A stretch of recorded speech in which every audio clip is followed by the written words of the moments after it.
Motivation.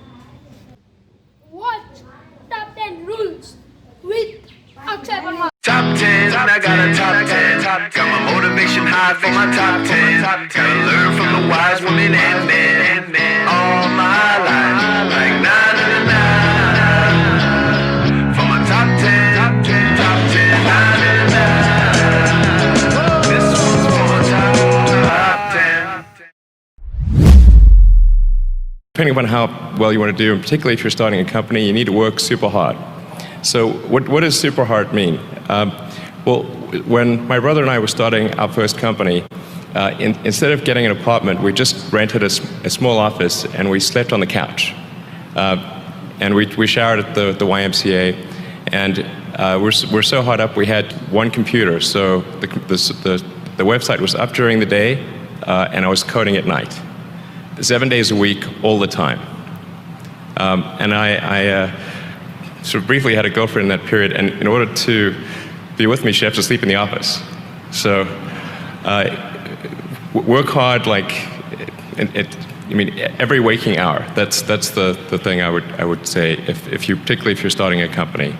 And I mean, if you do simple math, say like, okay, if somebody else is working 50 hours and you're working 100, you'll get twice as much done in the course of a year as the other company. Make sure that whatever you're doing is a great product or service. It has to be really great. And I go back to what I was saying earlier, where if you're a new company, I mean, unless it's like some new industry or new market that, if it's an untapped market, or then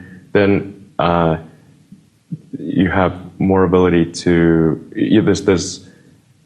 the standard is lower for your product or service. But if you're entering anything where there's an existing marketplace against large entrenched competitors, then your product or service needs to be much better than theirs. It can't be a little bit better, because then you put yourself in the shoes of the consumer and they say, why would you buy it as a consumer? You're always going to buy the trusted brand unless there's a big difference. So a lot of times, entrepreneur will come up with something which is only slightly better. And it can't just be slightly better. It's got to be a lot better. If you're creating a company or if you're joining a company, the most important thing is to attract great people. So either join a group that's amazing, that you really respect, or if you're building a company, you've got to gather great people. I mean, all a company is a group of people that have gathered together to create a product or service. And so depending upon how talented and hardworking that group is, and the degree to which they are focused cohesively in a good direction, that will determine the success of the company. So do everything you can to gather great people if you're creating a company. When I interview someone to work at the companies, would be to ask them to tell me about the problems that they worked on and how they solved them.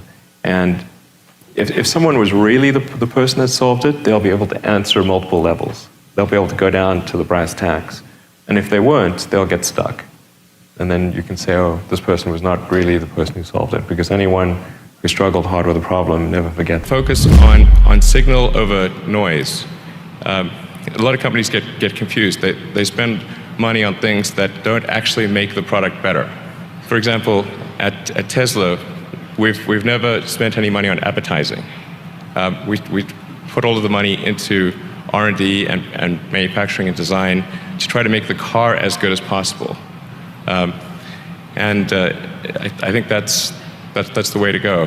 For any given company, just keep thinking about, are these efforts that people are expending, are they resulting in a better product or service? And if they're not, stop those efforts. How did you figure you were going to start a car company and be successful at it? Well, I didn't really think Tesla would be successful. I thought we would most likely fail. But I thought that we at least could address the false perception that people had that an electric car had to be ugly and slow and boring like a golf cart. But you say you didn't expect the company to be successful, then why try? If something's important enough, you should try, even if the probable outcome is failure. Now is the time to take risk. You don't have kids. As you get older, your obligations increase. So and once you have a family, you start taking risk not just for yourself, but for your family as well. It gets much harder to do things that might not work out. So now is the time to do that. Before you have those obligations. So I would encourage you to take risks now. Do something bold. You won't regret it. So many people tried to talk me out of starting a rocket company. It was crazy. One good friend of mine collected a whole series of videos of rockets blowing up and made me watch those. He just didn't want me to lose all my money. We're doing these things that seem unlikely to succeed, and we've been fortunate, and at least thus far they have succeeded. Really liking what you do, whatever area that you get into, given that even if you're the best, there's always a chance of failure. So I think it's important that you really like whatever you're doing. If you don't like it, life is too short. If you like what you're doing, you think about it even when you're not working. I mean, it's something that your mind is drawn to. And if you don't like it, you just really can't make it work, I think. That third failure in a row, did you think, I need to pack this in? Never. Why not? I don't ever give up. I'd have to be dead or completely incapacitated. Unusually fearless and willing to go in the face of other people telling you something is crazy. And I know a lot of pretty crazy people, you still stand out. Where does that come from, or how do you think about making a decision when everyone tells you this is a crazy idea? Or where do you get the internal strength to do that? Well, first of all, I'd say I actually think I feel fear quite strongly. So it's not as though I just have the absence of fear. I feel it quite strongly. But there are just times when something is important enough, you believe in it enough, that you do it in spite of the fear. So speaking of important things, like people shouldn't think people shouldn't think, well, I feel fear about this and therefore I shouldn't do it. It's normal to feel fear. Like you'd have to do something mentally wrong if you didn't feel fear. So you just feel it and let the importance of it drive you to do it anyway. Yeah, actually, something that can be helpful is fatalism, to some degree. If you just accept the probabilities, then that diminishes fear. When starting SpaceX, I thought the odds of success were less than 10%, and I just accepted that actually probably I would just lose everything. But that maybe would make some progress if we could just move the ball forward. Even if we died, maybe some other company could pick up the baton and keep moving it forward, so that would still do some good. Yeah, same with Tesla. I thought the odds of a car company succeeding were extremely low. I would definitely advise people who are starting a company to expect a long period of quite high difficulty. Yeah. But I mean, as long as people stay super focused on creating the absolute best product or service that really delights their end customer, if they stay focused on that, then if you get it such that your customers want you to succeed, then you probably will. All right. You have to focus on the customer and delivering for them. Yeah. Make sure if your customers love you, your odds of success are dramatically higher. Yeah. It does have to be focused on the short term and money coming in when creating a company, because otherwise the company will die. So I think that a lot of times people think like creating a company is going to be fun. I would say it's not. It's really not that fun. I mean, there are periods of fun, and there are periods of where it's just awful. And particularly if you're the CEO of the company, you actually have a distillation of all the worst problems in the company. There's no point in spending your time on things that are going right. So you only spend your time on things that are going wrong. And there are things that are going wrong that other people can't take care of. So you have like the worst. You have a filter for the crappiest problem in the company, the most pernicious and painful problem. So I wouldn't say I think you have to feel quite compelled to do it, and have a fairly high pain threshold. And there's a friend of mine who says like starting a company is like staring into the abyss and eating glass. And there's some truth to that. The staring into the abyss part is that you're going to be constantly facing the extermination of the company. Because most startups fail. It's like 90%, arguably 99% of startups fail. So that's the staring into the abyss part. You're constantly saying, okay, if I don't get this right, the company will die. It can be quite stressful. And then the eating glass part is you've got to do you've got to do the problems. You've got to work on the problems that the company needs you to work on, not the problems you want to work on. And so that's you end up working on problems that you'd really wish you weren't working on. And so that's the eating glass part. And that goes on for a long time. So how do you keep your focus on the big picture when you're constantly faced with, we could be out of business in a month? Well, it's just a very small percentage of mental energy is on the big picture. Like you know where you're generally heading for, and the actual path is going to be some sort of zigzaggy thing in that direction. You try not to deviate too far from the path that you want to be on, but you're going to have to do that to some degree. But I don't want to diminish the. I mean, I think the profit motive is a good one if the rules of an industry are properly set up. So there's nothing fundamentally wrong with profit. In fact, profit just means that people are paying you more for whatever you're doing than you're spending to create it. That's a good thing. and if that's not the case, then you'll be out of business, and rightfully so. Because you're not adding enough value. First of all, I really need to give some thought to like, how can I provide advice that would be most helpful? And I'm not sure I've given enough thought to that to give you the best possible answer. But I think certainly being focused on something that you're confident will have high value to someone else, and just being really rigorous in making that assessment, because people tend to. A natural human tendency is wishful thinking. So a challenge for entrepreneurs is to say, well, what's the difference between really believing in your ideals and sticking to them versus pursuing some unrealistic dream that doesn't actually have merit? And that is a really difficult thing to tell. Can you tell the difference between those two things? Right. You know? So you need to be sort of very rigorous in your self-analysis. I think certainly extremely tenacious, and then just work like hell. I mean, you just have to put in, 80 to 100 hour weeks every week. Gosh, and it's then a lot of work. All those things improve the odds of success. Okay. I mean, if other people are putting in 40-hour work weeks and you're putting in 100-hour work weeks, then even if you're doing the same thing, you know that in 1 year you will achieve what they achieve. You will achieve in 4 months what it takes them a year to achieve. Failures are not the most terrible things. Well, you have to learn from it and react to it. Yeah, exactly. When you're building something new, there's going to be mistakes. Yeah. And it's important to recognize those mistakes, acknowledge them, and take corrective action. Oh. And the success of a company is very much more about how quick are you to fix the mistakes, not will you make mistakes.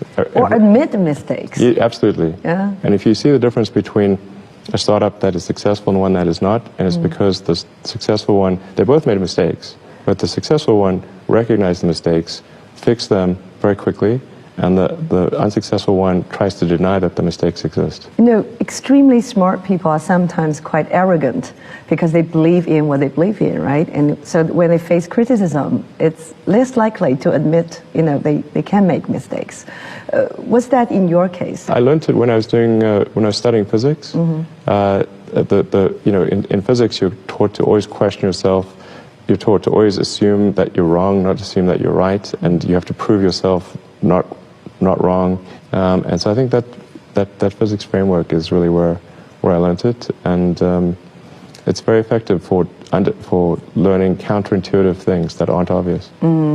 So you are very famous in saying that failure is actually an option, and if you're not failing, that means you're not innovative enough. Yeah, I mean, it's not like I like failure. I mean, who likes failure is terrible, but if you only do things that are certain to succeed, then you're only going to be doing very obvious things. Question that has been discussed over the past couple of days. Should we be considering one-way only trips to Mars?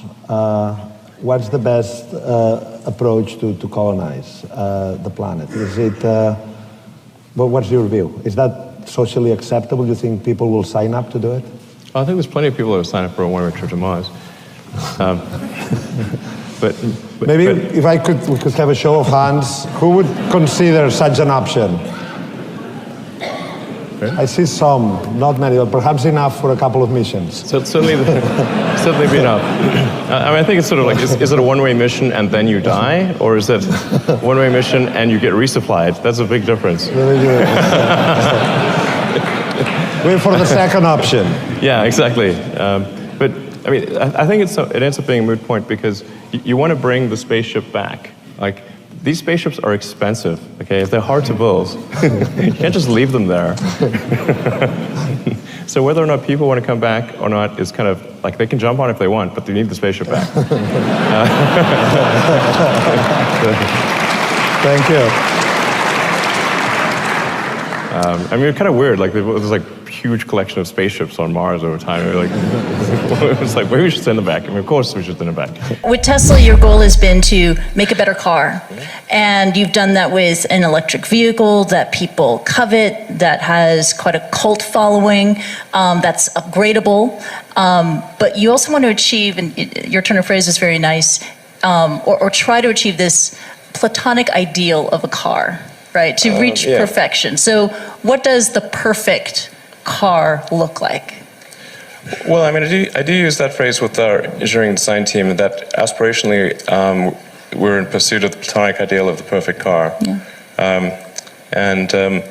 Who knows what that looks like actually, but you want to try to make every element of the car as flawless as possible. And there will always be, some degree of imperfection, but try to minimize that and create a car that is just delightful in every way. And I think if you do that, then the rest kind of takes care of itself. Being innovative can be very exciting in life, but doing business sometimes requires, persistence, and sometimes could be very boring. Do you have the same fun from innovation as from business, running a business? Well, I mean, or would you rather to be just an innovator, engineer, instead of a business owner or runner? I mean, I'd love to just do innovation and just do engineering. But you raise a good point because, a lot of life in general, in any job, there's like, you have to do your chores. There's... Because nobody else can do that for you, right? Well, I think to be successful at almost anything, you have to do the tough stuff and as well as the enjoyable stuff. You have to do the boring stuff as well as the non-boring stuff. And if you don't do your chores, then bad things will happen. But if they don't do the things that they don't like to do, then the company will be in trouble. Like you have to, you basically, like it's more fun to cook the meal than to clean the dishes, okay? But you need to clean the dishes. You need to do both. Yes, you need to do both, exactly. 2001, was just talking to a friend of mine, and he asked me what I was going to do after PayPal, and I thought, well, I was wondering, like, I'd like to get involved in space, but I just didn't think there was anything I could do as an individual, but I was curious as to when NASA would be sending a team to Mars, because that was always going to be the thing to do after the moon. I figured that there'd be some plan, and I'd just go to the website and I could read the schedule. Then Mars occurs. Like, oh yeah, it's like, okay, 2017, good, okay. But actually there wasn't anything on the website, and or at least I thought, like, can I not find it? Like, what's going on here?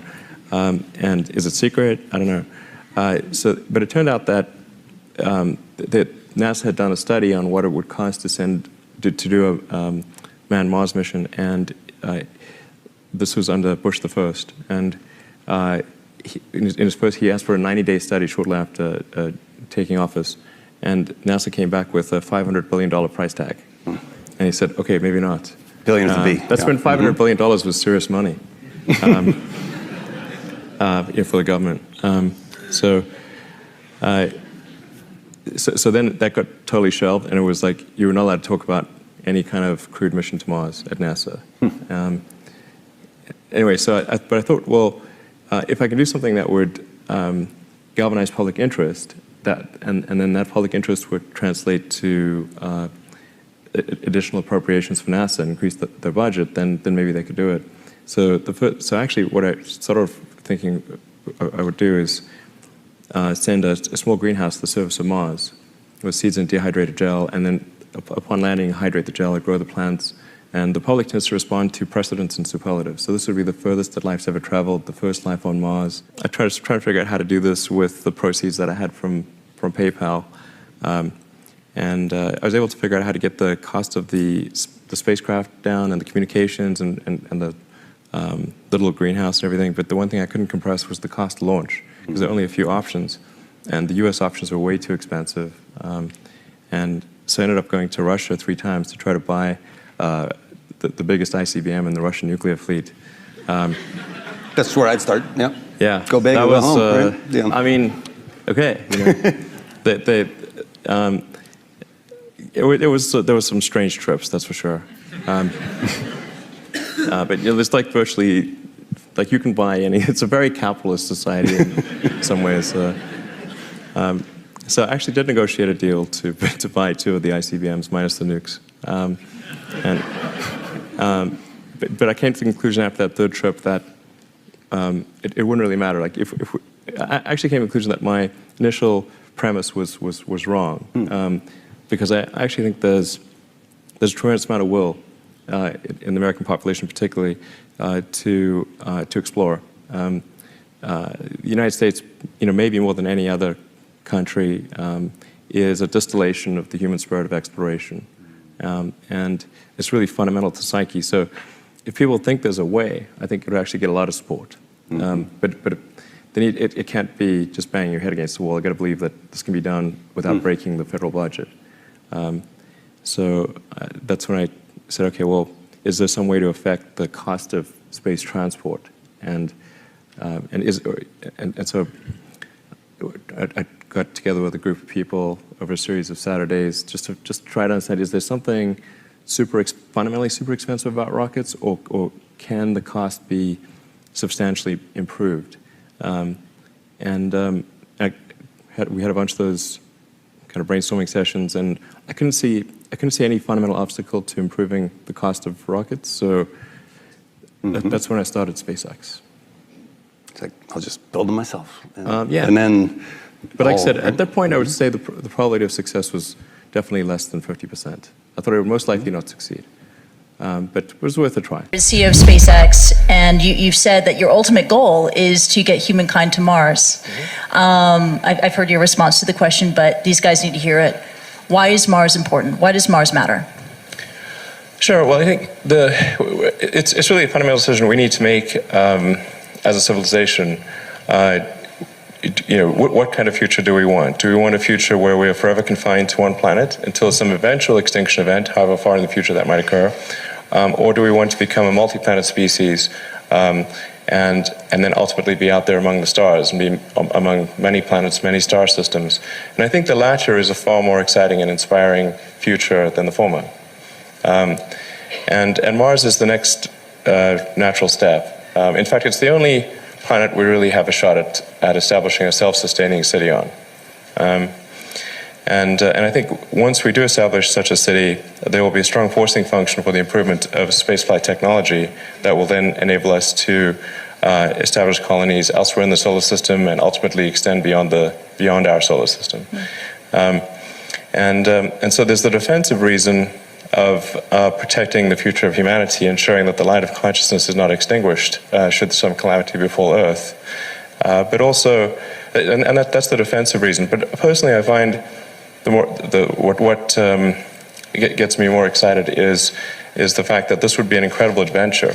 I mean, it'd be like the greatest adventure ever. And it would be exciting and inspiring. And there need to be things that excite and inspire people. Yeah. You have to be, reasons why you get up in the morning. It can't just be solving problems. It's got to be, something great's going to happen in the future. Yeah, we talked about this at length yesterday. It's not an exit strategy or a backup plan for humankind when Earth fails. Right. It's also to inspire people on Earth, right, and to transcend and to go beyond our mental limits of what we think we can achieve. Right. I mean, you think of sort of how incredible the Apollo program was, and just, I mean, if you ask anyone and say, name some of humanity's greatest achievements of the 20th century, the Apollo program, landing on the moon, would in many, if not most places, be number one. One of the most difficult choices I've ever faced in life was in 2008. I think I had maybe $30 million left, or $30 or $40 million left in 2008. And I had two choices. I could put it all into one company, and then the other company would definitely die, or split it between the two companies. But if I split it between the two companies, then both might die. And when you put your blood, sweat, and tears into creating something, or building something, it's like a child. And so it's like, which one am I going to let one starve to death? I couldn't bring myself to do it, so I split the money between the two. Fortunately, thank goodness, they both came through. I've heard people say, listen, he's an out-of-the-box thinker, he's a businessman, he's an entrepreneur, but people that know you say... a businessman, I wouldn't say. You would say? I'm not really a businessman. You're not a businessman? Not really. No? No. What are you? I'm sure there's probably lots of analysts on Wall Street who would agree that I'm not a businessman. Okay, well, what do you think you are? I'm an engineer. An engineer? Yeah. Is it your dream to conquer the world and make the world a better place? What is your dream? Technology is like magic, you know. I think technology is the closest thing to magic that we have in the real world. And so I think engineering, creative engineering is essentially technology development. I guess maybe when I was a kid, Lord of the Rings is my favorite book. Is it? Yeah, and I thought it'd be like, what's the closest thing to being a wizard in the real world? And that's like creating new technologies. People globally want to be like Elon Musk. What's your advice to them? I think that probably they shouldn't want to be. You? I think it sounds better than it is. Okay. Yeah, it's not as much fun being me as you'd think. I don't know. You don't think so? No. There's definitely, it could be worse for sure, but it's, I'm not sure I'm not sure I want to be me. Okay. But if, I think advice, if you want to make progress in things, I think that the best analytical framework for understanding the future is physics. I'd recommend studying the thinking process around physics, like not the equations. The equations certainly they're helpful, but the way of thinking in physics is it's the best framework for understanding things that are counterintuitive. Always taking the position that you are to some degree wrong, and your goal is to be less wrong over time. I think one of the biggest mistakes people generally make, and I'm guilty of it too, is wishful thinking. You want something to be true, even if it isn't true. And so you ignore the things that, you ignore the real truth because of what you want to be true. This is a very difficult trap to avoid. And like I said, it's certainly one that I find myself in having problems with. But if you just take that approach of you're always to some degree wrong, and your goal is to be less wrong, and solicit critical feedback, particularly from friends. Particularly friends, if somebody loves you, they want the best for you. They don't want to tell you the bad things. So you have to ask them, and say, really, I really do want to know. and then they'll tell you. What was your biggest failure, and how did it change you? Well, I have to really think hard about that. Failure. Never heard of it. There's your answer. Well, there's a ton of failures along the way, that's for sure. Like I said, as I said, for SpaceX, the first 3 launches failed. And we're just barely able to scrape together enough parts and money to do the 4th launch. If that 4th launch had failed, we would have been dead. So multiple failures along the way. I tried very hard to get the right expertise in for SpaceX. I tried hard to find a great chief engineer for the rocket, but The good chief engineers. Widely regarded as one of the most robotics-driven auto assembly lines on the planet. Elon, part of the thing I heard about the Model 3 is that there's too many robots, that maybe... Yeah, I agree. You think so too? That maybe you need more people in here working? We do. In some cases, the robots actually slowed the production, right? Yes, they did. We had this crazy complex network of conveyor belts, and it was not working. So we got rid of that whole thing. This is cool, Elon. Yeah. Realizing it needed an overhaul, Musk personally took over the Model 3 production line at the beginning of April. They're aiming for really extreme levels of precision, more than any other vehicle in the world. He says he has resorted to pulling all-nighters at the plant. When things get really intense, I don't have time to go home and shower and change, so I just sleep here. I want to see. Where is that? Oh, yeah, so I want to see. I mean, it's pretty boring overall, really. It's actually cold in here too. Yeah, I like it cold. So you like it cold? I sleep on the couch over there. So you're just laying here on the couch? Yeah. Last time I was here, I actually slept literally on the floor because the couch was too narrow. Yeah, I was going to say. And Elon, I have to say, it's not even a comfortable couch either. No, it's terrible. This is not a good couch. Musk feels like all the overtime is paying off. And now he says the Model 3 line is back on track. And we're able to unlock some of the critical things that were holding us back from reaching 2,000 cars a week. But since then, we've continued to do 2,000 cars a week. Do you think that this is sustainable? This pace is sustainable? Yeah. When you first told me that you were thinking about tunnels. Yeah, when did I first tell you about that? Years ago. Okay, it's like a long time ago. Yeah. Like, I thought you were joking. Yeah, it was. I was joking, but it's not because of some epiphany that I had one day driving down the 405. That's how it gets translated somehow. I was talking about tunnels for years and years. For probably 5 years or 4 years at least, whenever I'd give a talk and people would ask me about what opportunities do you see in the world, I'd say tunnels. Can someone please build tunnels? So after 4 or 5 years of begging people to build tunnels, and still no tunnels, I was like, okay, I want to build a tunnel. So like maybe I'm missing something here. So I was like basically talking people's ears off of tunnels for several years, and then said, well, let's find out what it takes to build a tunnel. And so I started digging a tunnel. I wanted to start the tunnel from where I could see it from my office at SpaceX. So I said, well, let's just carve off a part of the parking lot across the road so I can see if anything's happening or not.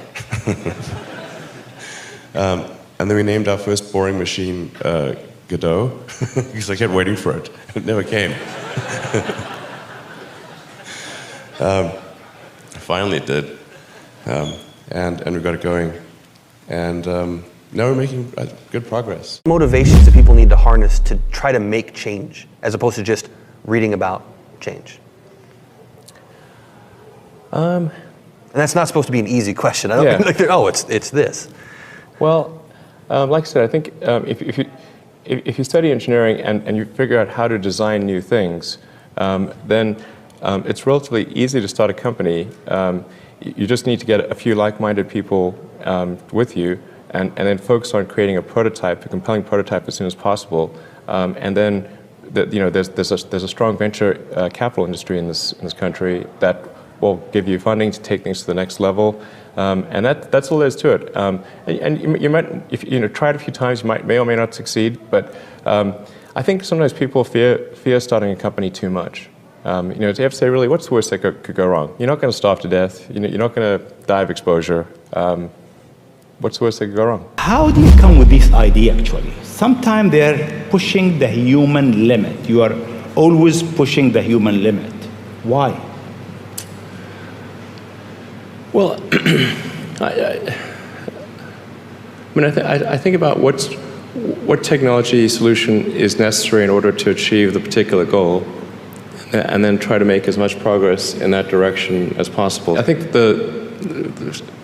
being a multi-planet species and being out there among the stars is important for the long-term survival of humanity, and that's one reason, kind of like life insurance for life collectively, life as we know it. But then the part that I find personally most motivating is that it creates a sense of adventure. and it makes people excited about the future. If you consider two futures, one where we are forever confined to Earth until eventually something terrible happens, or another future where we are out there on many planets, maybe even going beyond the solar system, I think that second version is incredibly exciting and inspiring, and there need to be reasons to get up in the morning. Life can't just be about solving problems. Otherwise, what's the point? There's got to be things that people find inspiring and make life worth living.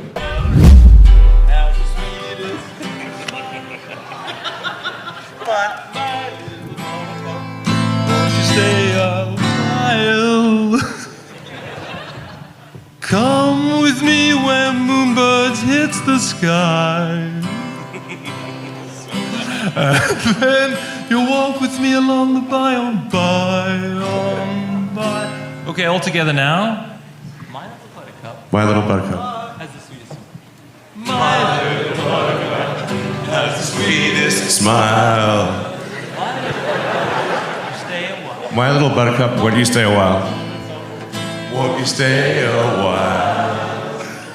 Come with me where moonbeams meet the sky. And you and I will walk the by on by. Well, this is really winning. There's a friend of mine who's got a great saying about creating a company, which is trying to build a company and have it succeed is like eating glass and staring into the abyss. So, what tends to happen is it's sort of quite exciting for the first several months of starting a company, and then reality sets in. Things don't go as well as planned. Customers aren't signing up. The technology or the product isn't working as well as you thought, and then that can sometimes be compounded by a recession, and it can be very, very painful for several years. So I think. Frankly, starting a company, I would advise people to have a high pain tolerance. How, aside from making great products, how do you get people excited about Tesla? There's a lot of people I know and that I talk to who are just intrigued and interested and excited about Tesla as a company. The thing I really focus on at Tesla is really put all of our money into and attention into trying to make the product as compelling as possible. So, because I think that really the way to sell any product is through word of mouth. So if somebody gets the car, they really like it, and actually the key is to have a product that people will love. And generally people, if they're at a party or talking to friends or whatever, you'll talk about the things that you love. But if you just like something, it's okay. You're not going to care that much. But if you get love the reactions from the highs and the lows, so you got to make sure people really love it. You're gonna talk, and then that'll generate word of mouth, and that's basically how our sales have grown. Like we don't spend any money on advertising or endorsements or so anyone buys our car, they just bought it because they like the car, and it's genuine. Zip2 happened, you sold it, and and bought the McLaren, and if I'm not mistaken, you invested most of that money into your next venture, X.com. That's right. So most of the funds went into X.com, which was later renamed PayPal. That worked out pretty well. It worked out pretty well, but looking back on it, because you put a lot of your eggs in that basket, would you advise entrepreneurs to roll the bones quite the way you did? Yeah, absolutely. I think so. I think it's worth investing your own capital in what you do. I don't believe in the sort of other people's money thing. I think if you're not willing to put your own assets at stake, then you shouldn't ask other people to do that. Well, we don't think too much about what competitors are doing. Just because I think it's important to be just focused on making the best possible products. It's sort of maybe analogous to what they say about if you're in a race. Don't worry about what the other runners are doing. Just run. 47. What is the likelihood that you personally will go to Mars? 70%, we've recently made a number of breakthroughs that I'm just really fired up about. And when does that happen? In our lifetimes? Yeah. I'm talking about moving there. So it's like, if you get the price per ticket maybe around $200,000. This could be an escape hatch for rich people. No, your probability of dying on Mars is much higher than Earth. Really, the ad for going to Mars would be like Shackleton's ad for going to the Antarctic. It's going to be hard. There's a good chance of death. Going in a little can through deep space. You might land successfully. Once you land successfully, there will be you'll be working nonstop to build the base. So you're not much time for leisure. And once you get there, even after doing all this, it's a very harsh environment, so there's a good chance you die there. We think you can come back, but we're not sure. Now, does that sound like an escape hatch for rich people? And yet you would unhesitatingly go. You know, there's lots of people that climb mountains. You know, why do they climb mountains? Because people die on Mount Everest all the time. They like doing it for the challenge. Did it occur to you that Zip2 might be a success? Well, I mean, when we first started out, I think our ambitions were really quite low. It was really to make enough money to pay the rent. Yeah, we got a VC give us money. That was, yay! Yeah. We thought it was all over then. Yeah, it was pretty crazy. I mean, when we started out in '95, we literally, at the beginning, we had one computer, which would be the web server during the day, and then at night, I'd program on it. And we'd sleep in the office. Yeah, we couldn't afford to have an apartment. It was cheaper to rent the office than to rent an apartment, so we just rented the office and slept in the office and showered at the YMCA. Showered at the YMCA. And for me, the worst part was eating at Jack in the Box 3 times a day. Yeah, man, this like, I'll sleep it's really difficult to get food at Palo Alto after like 10 p.m. It's like Jack in the Box and a few other options. So we rotated through the Jack in the Box menu. Through the end of '95, where that's essentially we're just sleeping in the office and showering at the YMCA, and then around the end of '95 is when Netscape went public, and then whether or not somebody knew what the internet was, they knew that you could make money on the internet somehow, or even if it's only on the greater fool theory. So when we went and talked to venture capitalists in early '96. There was a much greater interest in what we were doing. In fact, the round closed in like maybe a week or something. It was crazy. Yeah, we went from sleeping in the office to people throwing, I mean, again, this is a financial crowd, so you guys see these numbers every day, but for us to hear, we'll give you $3 million. Yeah, that sounded extremely, we thought they were crazy. Like, why would they do that? It was literally like, these people are insane. They obviously do not realize we're sleeping in the office. In fact, when they did fund us, they realized that we were illegal immigrants. Well, I mean, yes, we were. I'd say it's a gray area. Yeah, right? Yes, we were. We were illegal immigrants. We were sleeping in the office. We didn't have a car. We had one car, but the wheel kept falling off. But, well, actually, yeah, the wheel did actually fall off the car. Yes, exactly. And the venture capitalists actually bought us cars. Yeah, well, they gave us 40 grand. It was 40 grand to go buy cars, which was, at the time was more money than we've ever seen. So I'd give to people starting companies, to entrepreneurs in general, is really focus on making a product that your customers love. It's so rare that you can buy a product and you love the product when you bought it. There are very few things that fit into that category. And if you can come up with something like that, your business will be successful for sure. Well, I mean, Tesla really faced a severe threat of death due to the Model 3 production ramp. Essentially, the company was bleeding money like crazy, and just if we didn't solve these problems in a very short period of time, we would die. And it was extremely difficult to solve them. How close to death did you come? Within single-digit weeks. 22 hours a day, or like what? How many hours? Just working, so 7 days a week, sleeping in the factory. I worked in the paint shop, general assembly, body shop. Do you ever worry about yourself imploding? Like it's just too much? Absolutely. No one should put this many hours into work. This is not good. And people should not work this hard. They should not do this. It's very painful. Painful in what sense? It hurts my brain and my heart. It hurts. This is not recommended for anyone. I just did it because if I didn't do it, then good chance Tesla would die. You need a team around you to deliver a lot of ideas. How do you choose your team? Based on what? Well, I suppose honestly that it tends to be gut feel more than anything else. So when I interview somebody, my interview question is always the same. It's What do you ask? I said, tell me the story of your life and the decisions that you made along the way and why you made them. And then, and also tell me about some of the most difficult problems you worked on and how you solved them.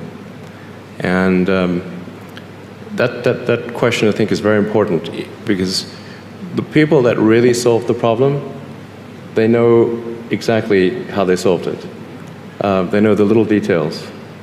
And the people that pretended to solve the problem, they can maybe go one level and then they get stuck. Hi, Felix. Hey, Felix. Yeah, we're gonna look at some memes, right? Yes. And say funny things about them. Well, I think we rate them. Oh, we rate them. Okay, that's It's a right. review, and then We're reviewing them. out of 10. Of course. Okay. I mean, there's some good memes here. Is this the first one? I believe so. Okay. Yeah. A spoon is just a small bowl on a stick used to eat from a larger bowl. He is earnestly presenting this in Congress. And you can see how easy it would be to just replace that text and Yes. add anything you want there.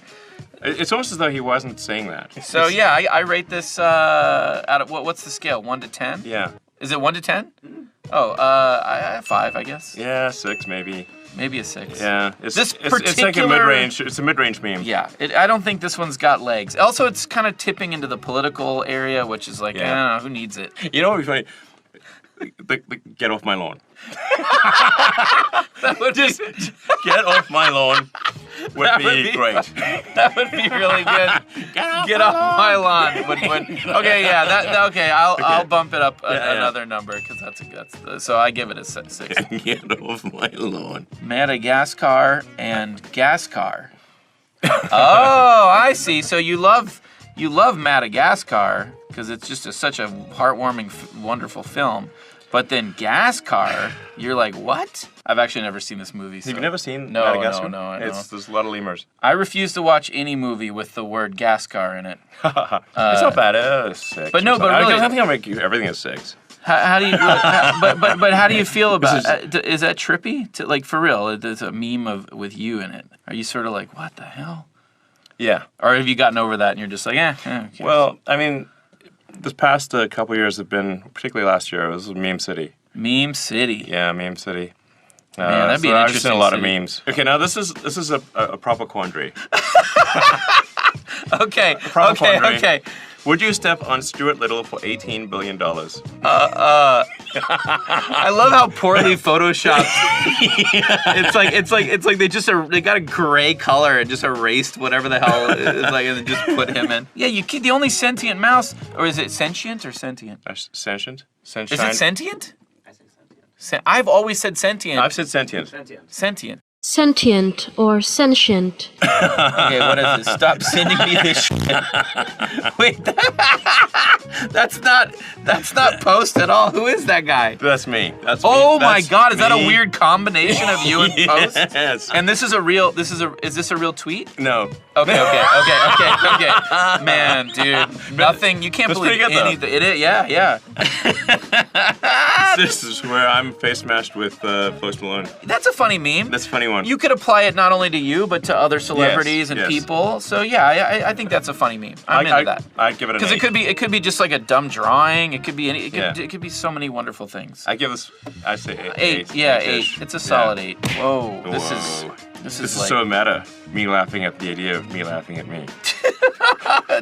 Jesus Christ. The president's first space policy directive to me was go to the moon, and the word in there is sustainably. Reusability is fundamental.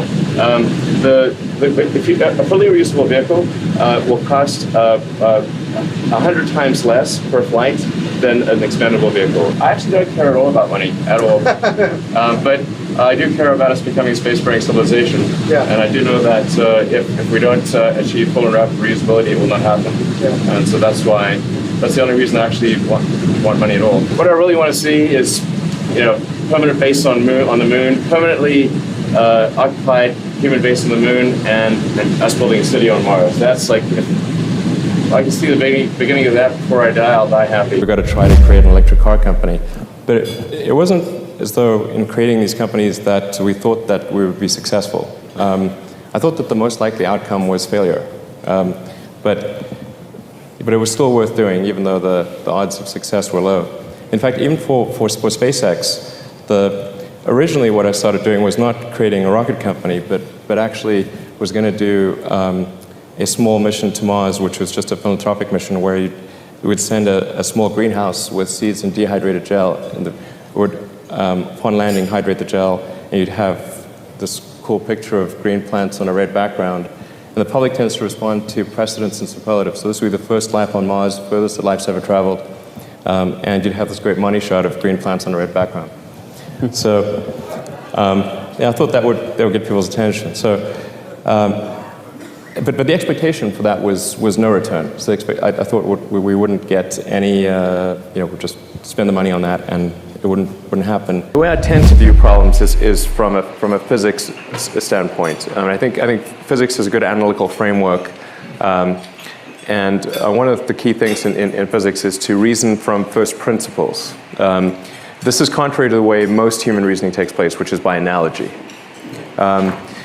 Reasoning from first principles just means that you figure out what are the fundamental truths or things that people are pretty sure are fundamental truths, and can you build up to a conclusion from that, from those principles, and then certainly if you come up with some idea and it appears to violate one of those fundamental truths, then you're probably wrong, or you should get a really big prize or something like that.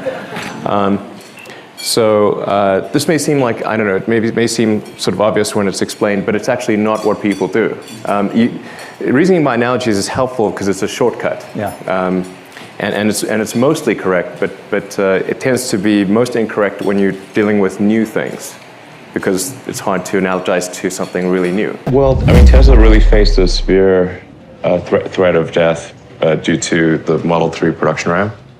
Essentially, the company was bleeding money like crazy, and just if we didn't solve these problems in a very short period of time, we would die. And it was extremely difficult to solve them. How close to death did you come? Within single-digit weeks. 22 hours a day, or like how many hours? Just working, so 7 days a week, sleeping in the factory. I worked in the paint shop, general assembly, body shop. You ever worry about yourself imploding? Like it's just too much? Absolutely. No one should put this many hours into work. This is not good. And people should not work this hard. They should not do this. It's very painful. Painful in what sense? It hurts my brain and my heart. You started with a much smaller rocket, a Falcon 1. And was your goal at that point, when you started with Falcon 1, to get to the point where we had 9 engines for Falcon 9? Was that your goal at that time? When I started SpaceX, I only thought there was maybe a 10% chance of getting Falcon 1 to orbit. I did not at all think that this would happen. So this is for sure a dream come true. But I literally at the time I didn't know anything about rockets, and I've been the chief engineer of SpaceX since day one, and I don't really know anything about rockets, which is why the first 3 rockets failed. Right. And then so the first 3 Falcon 1s for SpaceX were failures. Yes. And then tell me about the fourth one. The fourth one, so I'd actually only had enough money for three flights. So I had no more money left, and we managed the team sort of rallied, and we managed to put together enough spare parts to do a 4th launch, and that 4th launch was successful. So what would have happened if it wasn't successful? Oh, well, SpaceX would have died. So we would not be here right now, at this moment, getting ready to launch Crew Dragon to the International System. You were in college and developing these skills. You wanted to do some things that were of benefit to humanity. Why did you think that? Well, because not everyone does. Yeah, no, I guess it was, I had sort of an existential crisis of like, what does it all mean, and what's the meaning of life, and was this 3 a.m. over a beer, or this was more serious? It probably goes back to high school, I guess. I don't want to give a laboriously long answer, but I was, I had sort of a dark childhood. It wasn't good. probably partially brought on by reading some of the philosophers. Like, don't ever read Schopenhauer and Nietzsche if you're 14. It's not good. Yeah, or Ayn Rand either. Too. Yeah. Yeah. So I was just trying to figure out what does it all mean. And actually, when I read The Hitchhiker's Guide to the Galaxy, which I think is a great work of philosophy, that sort of highlighted the point that very often the issue is understanding what questions to ask. And if you can properly frame the question, then the answer is the easy part.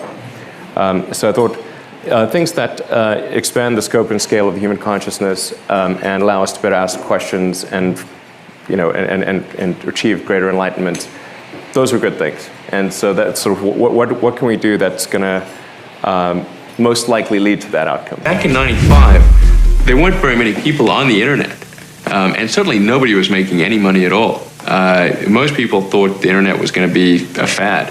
A year ago, Musk sold his software company, Zip2, which enabled newspapers to publish online for $400 million cash.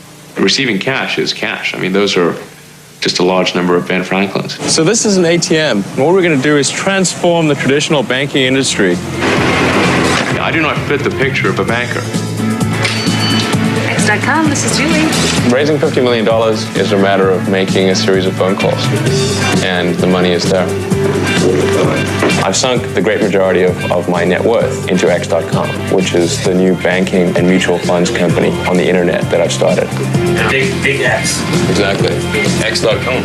I think X.com could absolutely be a multi-billion-dollar bonanza, because if you look at the industry that X is pursuing, it's the biggest sector of the world economy. I mean, what you've got going on with the internet is it's basically like an earthquake where the epicenter is Silicon Valley, and it's shaking up the whole world. You've been compared to Henry Ford, Richard Branson, Steve Jobs. Who do you compare yourself to? I don't really compare myself to anyone. I mean, it's not. There's certain people that I admire from history that I think are great. Certainly many of the scientists and engineers and literary figures and so forth. I'm a big fan of Ben Franklin, who's a scientist and sort of thinker, and he was the kind of guy who did what needed to be done, So guys like that, Right. wouldn't say I compare myself in any way, but I certainly admire them. I think part of the problem, the reason people aren't as excited about space is that we haven't been pushing the frontier as much.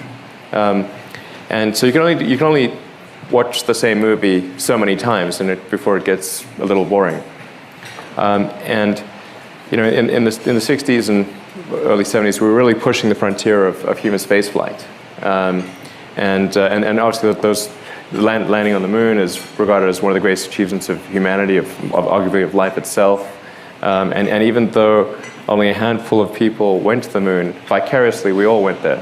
Well, at least I wasn't alive at the time, but retrospectively.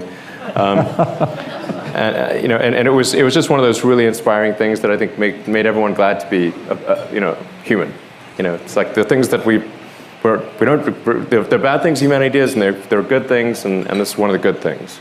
And I do think it's important that we have these inspiring things that make you glad to get up in the morning and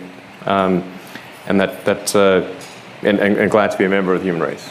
And we need to push that frontier. And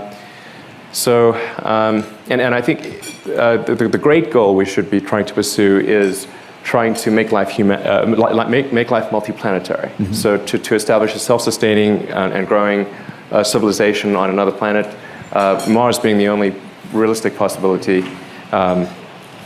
And I think that would just be one of the greatest things humanity could ever try to do.